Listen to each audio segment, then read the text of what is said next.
Hallo zusammen. Heute wird es etwas nostalgisch. Vor über einem Jahr habe ich mir ein Modell gekauft bzw. aus Resin drucken lassen, das ich unbedingt haben musste. Der legendäre Van des A-Teams. Aber mit Orks. Hammer.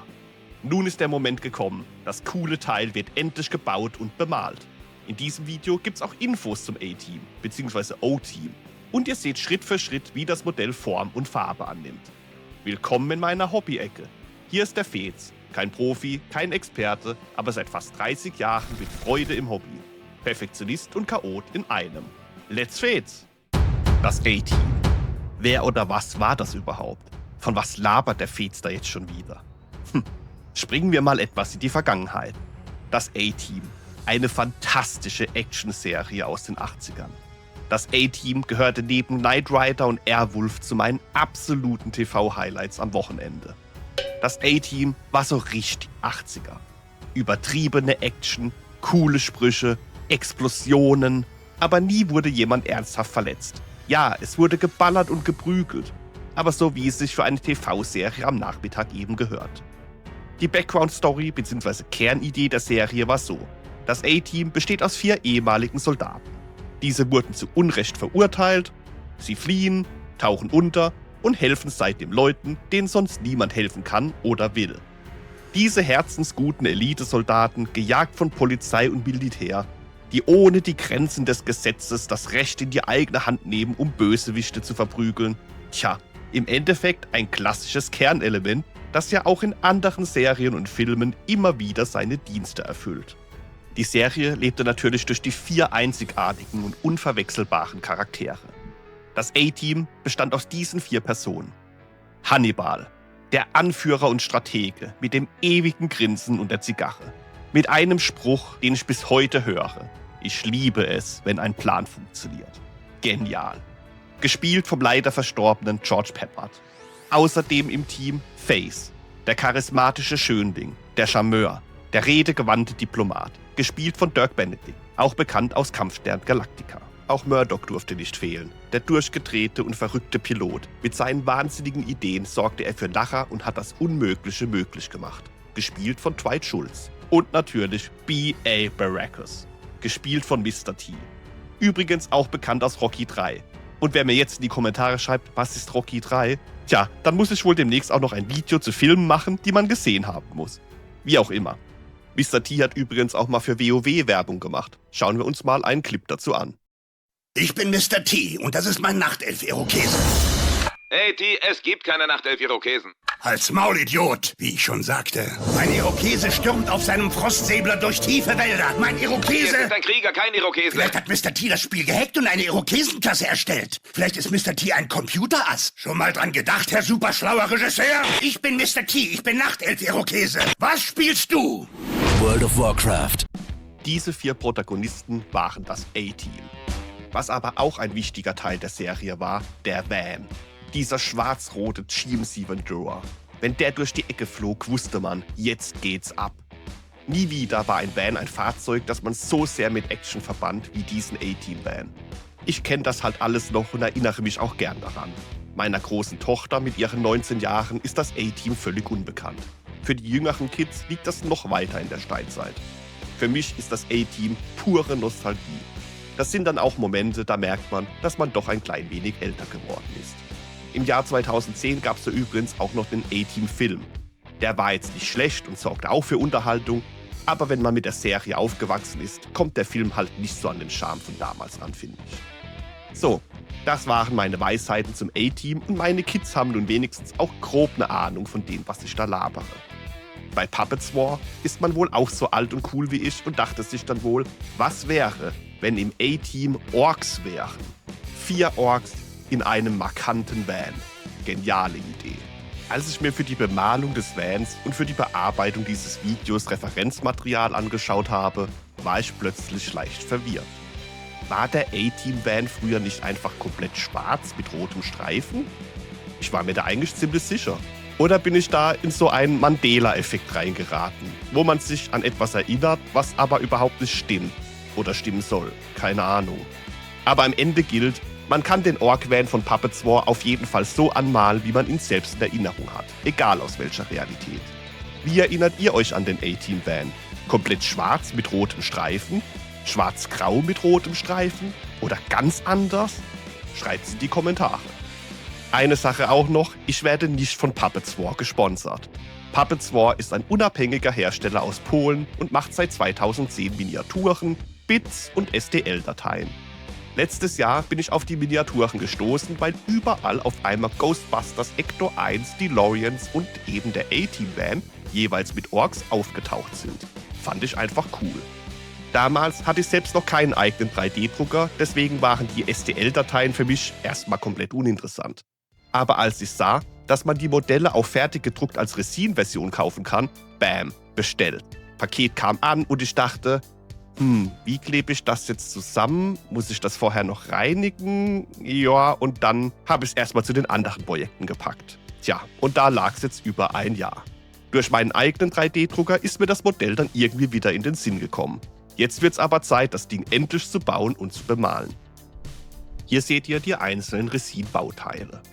Die Teile des Vans sind in einem helleren Ton gedruckt worden, die Orks hier sind in einem typischen Dunkelgrau. Sind vermutlich auch einfach verschiedene Resinarten und ich meine mich zu erinnern, dass die Van-Teile auch irgendwie härter und stabiler waren. Alle Teile wurden jedenfalls ordentlich gedruckt und man sieht zahlreiche Details. Natürlich hat man hier erstmal weniger Teile vor sich und braucht auch keine Bauanleitung, aber trotzdem musste ich mir erstmal einen Überblick verschaffen. Die Zuordnung der Köpfe sollte natürlich zu meinem O-Team passen und nah am Original sein. Wer aber ganz wild ist, kann die aber natürlich auch frei kombinieren.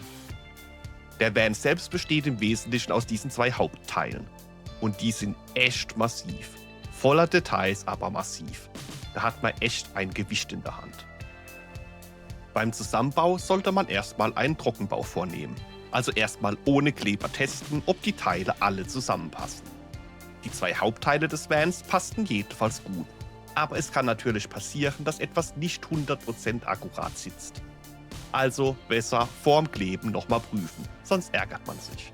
Wenn alles sitzt, passt, wackelt und Luft hat, kann man die Teile mit Sekundenkleber für die Ewigkeit verbinden. Eine besondere Art von Sekundenkleber braucht man da jedenfalls nicht. Mit dem Standardplastikkleber, mit dem man sonst Miniaturen baut, braucht man es aber auch nicht probieren.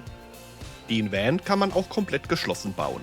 Also mit geschlossener Fahrertür, Dachklappe und Schiebetür. Die Ork-Modelle braucht man dann eigentlich auch gar nicht. Ich wollte aber mein O-Team in Action zeigen, weshalb ich die Teile bis auf die Schiebetür nicht benötigte. Bei den 4 Rädern hat man auch Spielraum. Diese sind individuell gestaltet und man kann diese frei positionieren. Bei der Bestellung hatte ich mir für meinen VW Beetle auch noch weitere Ork-Räder mitbestellt. Darunter auch etwas größere Räder. Ich überlegte dann, ob ich dem Van hinten zum Beispiel größere Räder verpassen sollte. Entschied mich dann aber doch dafür, die 4 beigelegten Originalräder zu verwenden. Während ich im Hintergrund fleißig weiterbaue, gehen wir doch nochmal einen kleinen Schritt zurück zur Reinigung von Resinteilen. Wenn die frisch gedruckt wurden, haben die ausgedruckten Teile so eine Art schmierigen Film drauf. So eine Trennschicht. Die sollte man abwaschen, da sonst die Haftung der Grundierung gestört sein kann, bzw. man Probleme beim Anmalen bekommt.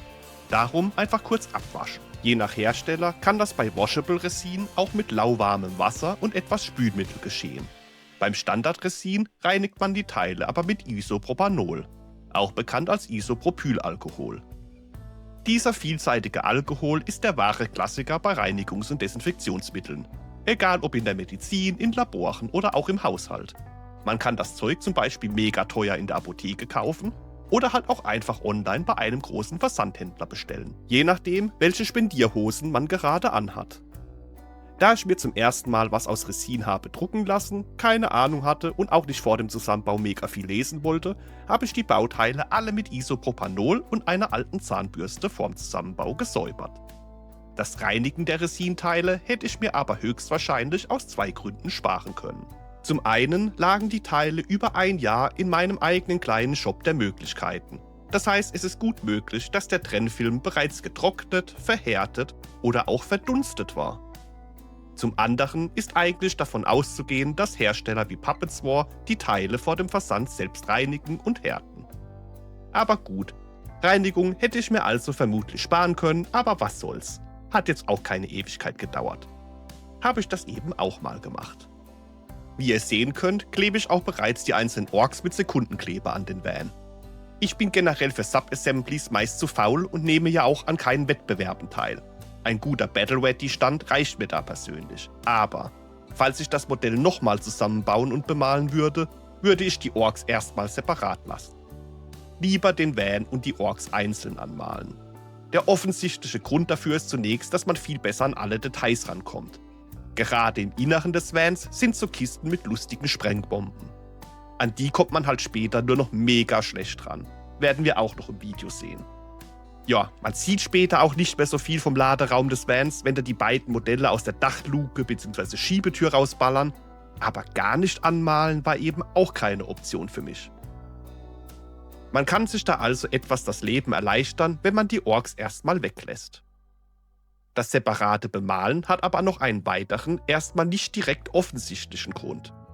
Der Van mit den massiven Resinteilen ist schwer. Man hat da schon etwas Gewicht in der Hand. Ja, es geht da jetzt hier nicht ums Pumpen. Aber wenn ihr beim Malen über mehrere Stunden die ganze Zeit diesen schweren Klotz in der Hand habt, wird das Teil immer schwerer. Vor allem beim Bemalen von feinen Details habe ich dann echt gemerkt, was so ein paar Gramm mehr ausmachen können. Abschließend kann ich zum Zusammenbau sagen, dass dieser recht einfach war und ich nur kleinere Schwierigkeiten hatte. Die Räder wollten nicht immer auf Anhieb kleben bleiben und sind durchs Hantieren mit dem Modell auch hier und da wieder abgefallen. Die habe ich also immer mal wieder frisch dran kleben müssen.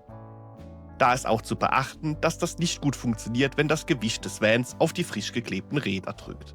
Besser ist es da, den Van auf die Seite zu legen und erstmal die Räder auf einer Seite festzukleben.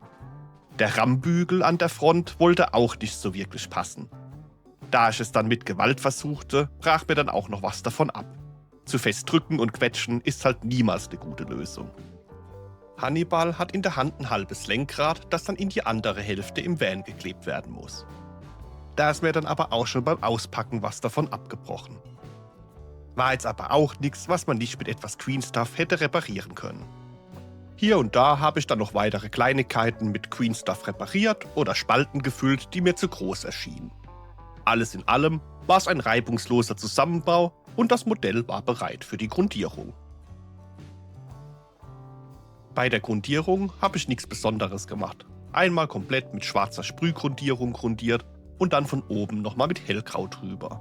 Bei genauerem Hinsehen habe ich dann aber Stellen entdeckt, an denen ich nicht sauber grundiert habe. Hier hinten an der Kante zum Beispiel. Naja, wird schon passen. Für die Bemalung des Vans kam zunächst Contrast Black Templar zum Einsatz.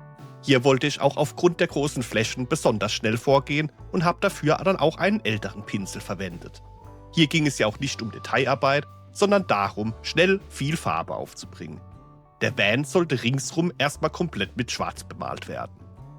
Ich wusste kaum, wie ich das Teil sinnvoll halten soll, ohne sämtliche Farbe direkt wieder an den Fingern zu haben. Deswegen bin ich da auch in 2 Stufen vorgegangen. Zunächst die Oberseite, Beifahrerseite und die Front bemalt und dann erstmal trocknen lassen, dauert ja auch nur ein paar Minuten. Und nachdem die Farbe dann getrocknet war, kam noch die Fahrerseite und das Heck dazu. Nun waren die markanten roten Markierungen des Vans an der Reihe. Gerade das Schwarz mit den roten Markierungen in Kombination machen den Van ja auch unverwechselbar zum A-Team-Van. Verzeihung, O-Team-Van. Für die Markierungen habe ich die Farbkombination verwendet, die ich auch bei meinem Gashgul Tracker schon benutzt hatte.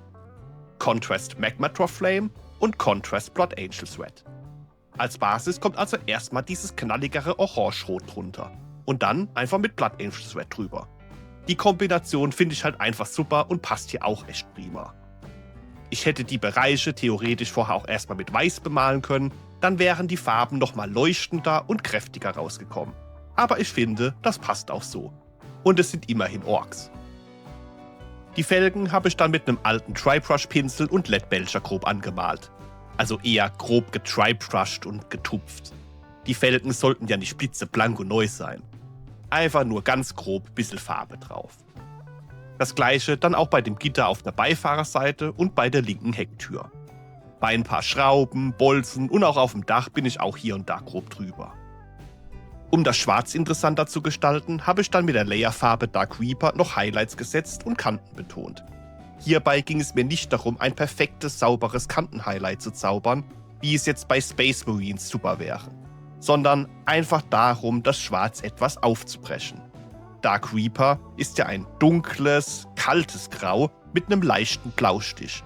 Und ich finde, die Farbe ist daher für Akzente auf Schwarz einfach mega. Die Reifen habe ich mit Black Legion bemalt. Ein schönes, sattes, dunkles Schwarz. Da sieht man, finde ich, auch mal schön den Unterschied zwischen diesem kräftigen, dunklen Schwarz, also mit Black Legion, und dem eher matten, bläulich-kalten Schwarz mit Black Templar. Weiter geht's mit den Orks. Für die Haut der Orks verwende ich Varg Flash und Kataran Flash. Dabei habe ich versucht, so sauber wie möglich zu malen. Ich wollte nicht unnötig auf die Klamotten der Orks malen und schon gar nicht auf den Van. Nachdem die Haut erstmal angemalt war, bin ich noch mit Weiß über Markierungen am Van, die ich zum einen komplett vergessen hatte oder zum anderen, die mir noch zu dunkel und zu dreckig waren. Für die Klamotten der Orks druckte ich mir noch Referenzen aus. Einmal ein Gruppenfoto aus der Serie und einmal eine Comic-Illustration. Ich wollte mir die Farben nicht 1:1 vorgeben lassen, aber etwas Inspiration hat nicht geschadet. War irgendwie auch cool, den O-Team-Van unter der Aufsicht des A-Teams anzumalen. Bei Hannibals Mantel startete ich erstmal mit Contrast Swift Charger Grey als dunklem Unterton, bevor ich diesen dann später weiter aufhellen würde. Wenn ich an Murdoch dachte, dann immer an die braune Lederjacke und die blaue Basecap. Für die Lederjacke passte natürlich Contrast Snakebite Leather wie die Faust aufs Auge. Für BAs Weste war ich mir bei der Farbe erst nicht sicher. Er trug in der Serie oft blau, aber so ein Army Queen passt halt auch sehr gut. Ich habe mich dann aber doch für blau entschieden und die Weste mit Contrast Ultramarines Blue angemalt. Für Murdochs Basecap wollte ich ein helleres und knalligeres Blau verwenden. Meine Wahl fiel daher auf Thalassa Blue. Bei der Armeeweste von Phase habe ich etwas experimentiert und Terradon Turquoise und Athamatic Blue kombiniert. Das Ergebnis war zwar nicht schlecht, aber gefiel mir später dann irgendwie auch nicht mehr so wirklich und das habe ich dann später nochmal übermalt. Weiter ging es mit Hannibals Haaren. Seine vor Weisheit strotzende Haarpracht habe ich mit Apothecary White bemalt. Mit der gleichen Farbe bin ich dann auch noch über seinen Mantel. Beim Schneiden des Videos habe ich dann selbst gemerkt, wie ich gerade bei der Bemalung der Orks hin und her gesprungen bin. Ich war wohl komplett in der kreativen Zone abgetaucht und malte einfach drauf los. Die Kamera lief weiter, aber ich dachte nicht wirklich an eine Struktur für ein Bemalvideo. Ich hoffe, es passt trotzdem. Ich hatte auf jeden Fall richtig viel Spaß beim Malen. Murdochs Stiefel habe ich in der Zwischenzeit mit Wildwood angemalt. Bei BAs Hose wechselte ich zu Dark Angels Queen. Da war auch teilweise echt schwer ranzukommen. Wie vorhin erwähnt, wäre hier die separate Bemalung der Orks sinnvoller gewesen. Oder wenn ich einfach von unten nach oben gearbeitet hätte. Also erst Hose und dann Weste. Aber jo, wenn man im Flow ist, ist man im Flow. Die Weste von Phase habe ich dann mit Creed Camo übermalt. Ich wollte einfach noch eine grüne Armeeweste haben. Dann folgten noch weitere verschiedene Brauntöne. Einmal quer durchs Sortiment. Murdochs Hose zum Beispiel mit Agharos Dunes und die Gurte bei Phase ebenso. Dann wollte ich die Waffen erstmal mit Rattling Crime bemalen und merkte, dass der Pot komplett leer war. Ja, die Farbe benutze ich oft für Waffen. Oft einfach Rattling Crime drauf, einmal mit einem Silberton Tri-Brushen und die Standardwaffe ist Battle Ready angemalt. Zum Glück habe ich bei meinen Farbreserven noch einmal Rattling Crime gefunden. Und wenn ich gerade dran denke, das muss ich noch in die Inventarliste eintragen. Mit Rattling Crime habe ich dann also die Waffen bemalt. Und dann fiel mir ein, dass ich ja auch mal die Speedpaint Metallfarben von Army Painter testen wollte, die ich mir mal bestellt hatte. Metallfarben sind ja auch immer so eine Sache. Ich bin ein Fan von Contrast Paints, Speed Paints, Express Colors und wie sie halt bei den unterschiedlichen Herstellern heißen. Ich mag die Einfachheit, die Konsistenz, die Zeitersparnis. Aber ob das auch mit metallischen Farben funktionieren kann? Mal schauen. Einfach mal an diesem Modell testen. Bei BAs Schmuck bin ich dann erstmal mit Talos Bronze drüber. Und das war echt krass. Hat super gedeckt, eine Schicht und man sah eindeutig den bronzenen metallischen Effekt.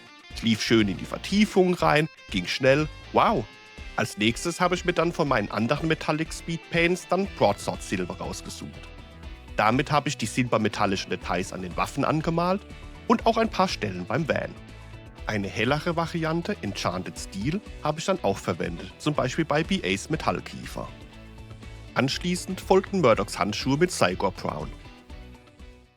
BA trug in der Serie immer 24 bis 25 Tonnen Schmuck.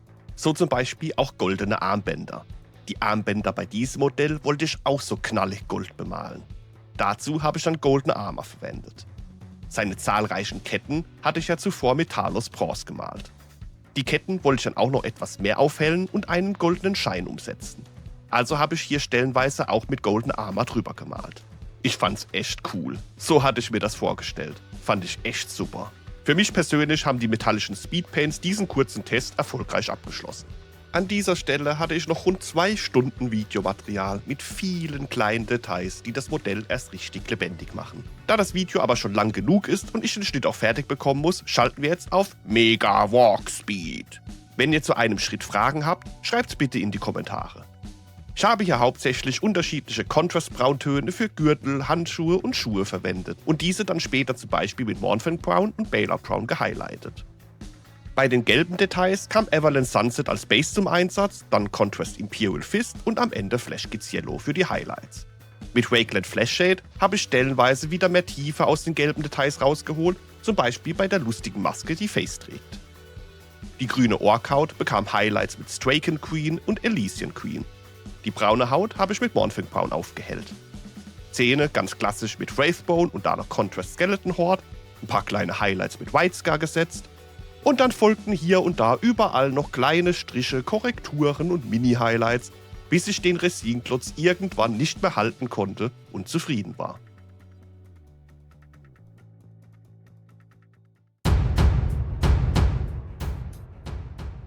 Und hier ist er nun, mein Stolz. Mein O-Team-Van mit seiner heldenhaften Besatzung. Hannibal, the Boss. B.A. Baraka. Maddox. Und Faceboy. Ich bin so froh, dieses coole Modell nun zusammengebaut und bemalt zu haben. Es ist so geworden, wie ich es mir gewünscht habe. Wiedererkennbar und orkig. Ein tolles Erinnerungsstück in meiner Sammlung.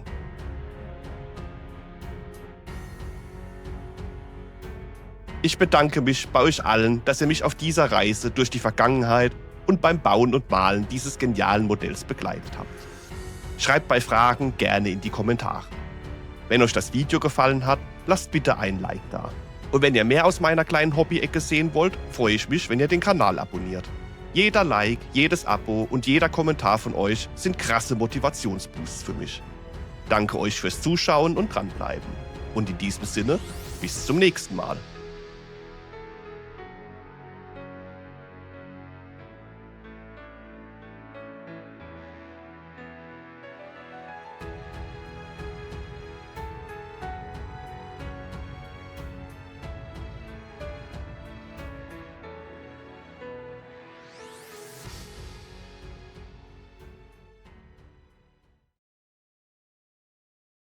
Nie wieder war ein Van ein Fahrzeug, das man mit... Nie wieder war ein Van ein Fahrzeug. Das sind Momente, wo man merkt, dass man doch ein kleines bisschen älter geworden ist. Den Film kennt meine große Tochter übrigens auch nicht. Aber immerhin haben wir alle Terminator-Filme zusammengeschaut. Habe ja auch eine väterliche Pflicht zu erfüllen. Moment. Als ich mir für die Bemalung des Vans und für die Bearbeitung dieses Videos Referenzmaterial angeschaut habe, war ich plötzlich leicht verwirrt. Ich meine, ich habe die Bauteile hatte ich vor über einem Jahr bestellt. In der Zwischenzeit weiß ich jetzt, da ich mir beim Zeitpunkt des Zusammenbaus absolut unklar war. Außerdem ist natürlich davon auszugehen, dass Hersteller wie zum Beispiel jetzt auch Außerdem ist davon auszugehen, dass Hersteller wie Puppets War die Teile natürlich auch vorher reinigen und härten, Natürlich ist auch davon auszugehen, dass Hersteller wie Puppets War die Teile vorher selbst reinigen und härten, bevor sie versenden. Aber, ja, die sollte man abwaschen, dass sonst die Haftung der Grundierung gestört sein kann, beziehungsweise das separate Bemalen hat aber noch einen weiteren, erstmal nicht direkt offensichtlichen Grund. Der Van mit dem massiven Riss. Abschließend kann ich zum Zusammenbau sagen, dass dieser recht einfach war und ich einfach zu fest drücken und quetschen ist also auch keine Lösung. Hannibal hat in der Hand Hannibal hat in der Hand ein halbes Lenkrad. Da der Van ringsrum komplett mit Schwarz. Ich wusste kaum, wie ich das Teil sinnvoll handeln. Die Felgen habe ich mit einem alten Dry-Brush-Pinsel und LED-Belcher grob angemalt. Also eher gröber. Die Felgen habe ich dann mit einem alten Dry-Brush-Pinsel und LED-Belcher grob angemalt. Also eher Trop. Die Felgen habe ich dann mit einem alten Dry-Brush-Pinsel und LED-Belcher grob angemalt. Also nicht wirklich dry-brushed, aber auch nicht wirklich angemalt. Seine vor Weisheit strotzende Haarpracht habe ich mit Apothecary White. Seine vor Weisheit strotzende Haarpracht habe ich dann mit